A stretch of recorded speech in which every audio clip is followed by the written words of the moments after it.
दोस्तों नमस्कार। दोस्तों आज मैं इस वीडियो के माध्यम से आपको बताऊंगा, पूरा आज क्लैरिटी देने वाला हूं कि राहुल गांधी सर ने क्या बोला था, और वो वीडियो में प्ले करूंगा जिससे आपको ये पता चलेगा कि आगे पूरा क्या बोला था। दोस्तों क्या बोला था, सबसे फर्स्ट पॉइंट बोला था कि इंसान के जो फाउंडेशन होता है, फाउंडेशन मतलब जो घर बनता है, उसकी जो फाउंडेशन मजबूत होती है तभी आगे आप कुछ कर पाते हो। उन्हें एक मोबाइल का भी एग्जाम्पल दिया था कि जैसे मतलब चाइना के जो मोबाइल आते हैं, जैसे हम कोई ट्रक सूट पहनते हैं मोबाइल, तो उनके पास ज़्यादा ही वो मतलब इनकम जाती है, बट उसके बारे में भी बताया था।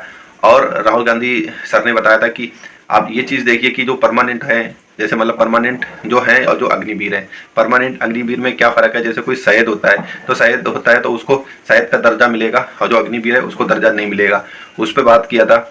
और तीसरी चीज़ ये मैं बताऊंगा आपको दोस्तों कि मैं किसी की पार्टी से मेरा तो मतलब नहीं है, बट क्या है, मैं अवेयरनेस के लिए वीडियो बनाता हूँ। तो इस वीडियो को आप जरूर पूरा देखना और सब्सक्राइब करना, बेल आइकन भी दबाना। जय हिंद दोस्तों। बेस ट्रेनिंग का कॉन्सेप्ट मालूम है आपको?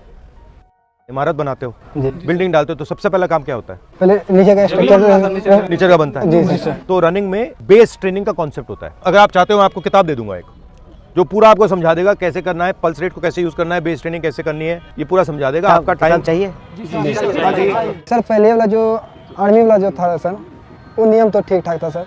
उसके बाद जो ये अग्निवीर योजना सरकार के द्वारा लागू किया गया सर, इसमें 4 साल का है सर। 4 साल का, 1 साल का तो ट्रेनिंग में खत्म हो जाएगा सर।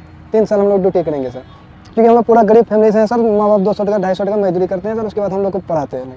और दूसरा जॉब में भी नहीं जाना चाहते हैं, क्योंकि आधा सीट जो है वो बिक जाते हैं सर, और 20 से 25% सीट में हम लोग लड़ते हैं सर। तो हम लोग गरीब फैमिली से हैं सर, उतना वैसा तैयारी। ये आपके लिए रास्ता है, ये रास्ता बंद हो गया। तो उसके बाद हम लोग तो सर ये सब रास्ता जो है बंद जो हो गया, ये हम लोग को बिल्कुल पसंद नहीं है, क्योंकि हम लोग एक ही सपना देखे थे कि सैनाम जाएंगे। आप जानते हो कि अग्निवीर के बाद आप में से मतलब 4 में से 1 ही बचेगा, आप जानते हो, तब भी आप ये कर रहे हो। ऑप्शन नहीं है। आपको क्या लगता है ये क्यों किया गया है?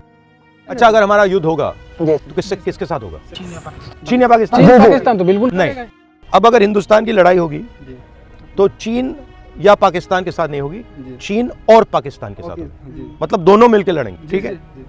अब चीन का जो आर्मी है उसका पैसा कहां से आता है? वहाँ का शिक्षा व्यवस्था बढ़िया है। नहीं, शिक्षा व्यवस्था से नहीं आता वो। ये जब आप ये खरीदते हो ना, ये चाइना का है, ये मेड इन चाइना का है, ये मेड इन चाइना का है, ये जूते मेड इन चाइना, ये पैसा बन रहा है, उनके बजट में जा रहा है, उनकी आर्मी में जा रहा है। पहली बात ये समझो। अब उनके पास पैसा ज्यादा है, हमारे पास पैसा कम है। हमारा पैसा कहाँ से आ रहा है? हम ये तो नहीं बना रहे ना, तो हमारा कहाँ से आ रहा है? किसके जेब से? हम सब पैसा आ रहा है टैक्स से। और पैसा किसके जेब से आ रहा है? अमीरों के जेब से आ रहा है, गरीबों के जेब से आ रहा है। तो सर हम लोग का कर्जा तो आर्मी का जो बजट है उसमें पैसे की कमी है, इसलिए इन्होंने 4 साल कर दिया, अग्निवीर कर दिया। अब सवाल ये है, 4 साल बाद पता लगेगा, हमें जिसको निकालना हम निकाल देंगे। अब पहली बात, उसमें ये नहीं मालूम कौन निकलेगा। जी बिल्कुल पता। ये भी हो सकता है आदिवासियों को निकाल दें, दलितों को निकाल दें, पिछड़ों को निकाल दें, ये भी हो सकता है। मैं नहीं कह रहा हूँ कि होगा, मगर हो सकता है।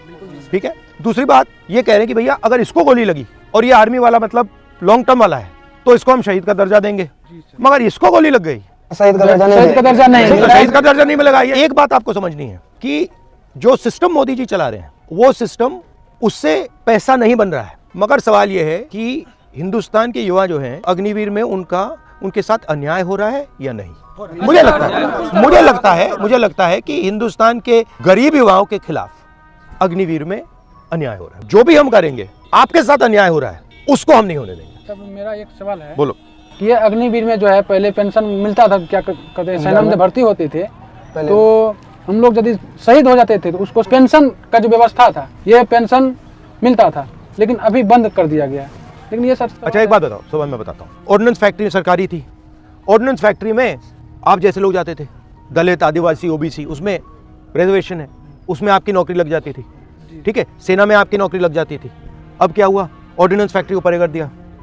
अदानी जी बना रहे हैं, अब राइफल अदानी जी बना रहे हैं, गोली भी अदानी जी बना रहे हैं। अदानी जी की कंपनी में आपको रोजगार तो नहीं मिलेगा, तो मतलब यहाँ वहां से भी रोजगार काट रहे हैं प्राइवेटाइज करके, यहाँ से भी रोजगार काट रहे हैं। और अगर आप देखें, हिंदुस्तान के डिफेंस के बजट में अरबपतियों को दबाकर पैसा बनाया जा रहा है। जो आपको, आपके जेब में जो पैसा जाना था, जो आपकी ट्रेनिंग में जाना था, ठीक है, आपके पेंशन में जाना था, आपकी रक्षा में, बुलेट प्रूफ जैकेट में जाना था, हेलमेट में जाना था, वो अदानी जी की जेब में जा रहा है। और आपके जो रास्ते थे एक आर्मी में जॉब पाना, एक इंडियन ऑर्डिनेंस फैक्ट्री में जॉब पाना, BHEL में जॉब करना, वो सब बंद कर रहे हैं।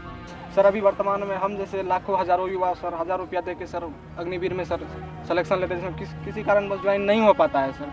तो आप सर अपोजिट के लीडर हैं सर, कभी आप भी सत्ता में आइएगा क्या सर इस नीति को सुधारिएगा? हम सरकार में आएंगे, इसको सबसे पहले इसको देखेंगे अग्निवीर हुआ क्यों है, क्योंकि आज तक ये सरकार ने समझाया नहीं हमें। और अगर इसको रोल बैक करा जा सकता है तो हम इसको रोल बैक करने की कोशिश करेंगे। अगर सेना हमें कहे कि देखो भैया हम रोल बैक नहीं कर सकते, तो फिर हमारे लिए मुश्किल हो जाएगा। मगर अगर सेना कहेगी कि हम रोल बैक नहीं कर सकते, तो फिर हम सेना से कहेंगे देखिए आपका पहला काम हिंदुस्तान के जवान की देखभाल करने का है। गारंटी हो कि भैया ये जो सेना 4 साल करके आए हैं, इनको कुछ ना कुछ मिले, ये हम कर सकते हैं। आखिरी बात मैं आपसे कहना चाहता हूँ, मेरे पास कुछ महीने पहले आप जैसे लड़के आए, तो उनके साथ क्या हुआ, वो 1,50,000 लोग हैं, युवा हैं, आप जैसी ट्रेनिंग की उन्होंने, और उनकी भर्ती हो गई। अग्निवीर से पहले की बात है, उनकी भर्ती हो गई। फिर उनको 3 साल लटकाया गया कि भैया तुम्हें ले लेंगे, तुम्हें ले लेंगे, तुम्हें ले लेंगे। पहले कहा कि भैया कोविड आया है इसलिए तुम्हें नहीं ले रहे, ठीक है। फिर उनको बोला कि देखो कुछ ही देर में हम ले लेंगे। 3 साल लटकाने के बाद उनको कहा भैया तुम्हें हम नहीं ले रहे। सर ये घटना हम लोग के साथ सर जी, हम लोग जो है हम लोग दौड़ तो सब कुछ करके मजदूरी हो गया, केतवाड़ में काम करके सर हम लोग केतवाड़ में काम करने के उसमें टका हुआ सर, वो फॉर्म फिल किए सर, फॉर्म अप्लाई किए, फॉर्म अप्लाई कर। मगर आपको आर्मी ने लिया नहीं लिया? नहीं लिया सर, मगर इनको तो ले लिया, इनको इन्होंने ले लिया और फिर कहा कि भैया नहीं लेंगे तो उनके साथ मेंटल टॉर्चर हुआ इनका, तो उनकी भी थोड़ी बात करो। हाँ, राहुल सर से जो मिले थे, हम पहले सोचे कि बहुत बड़ा आदमी है, कैसे मिलेंगे नहीं मिलेंगे, बहुत हिचक हो रहा था। हमको लगता नहीं था कि हम उतना बड़ा लीडर से मिल सकेंगे, लेकिन मिले। उसने जो जिस तरह से बात की, उसका जैसा अनुभव रहा, ऐसा लगा कि हम किसी दोस्त या फ्रेंड से बात कर रहे हैं। साधारण क्वालिटी के इंसान है, हमसे पूरा फ्रेंकली बात, जो जैसे एक दोस्त की तरह बात कर रहे थे। अग्निवीर के विषय में कुछ अपना बातें रखे, वो हमारा बात को जो है बहुत गहराई से सुने, उस पर निर्णय लिए। तो इसमें कहा कि बहुत बड़ा अन्याय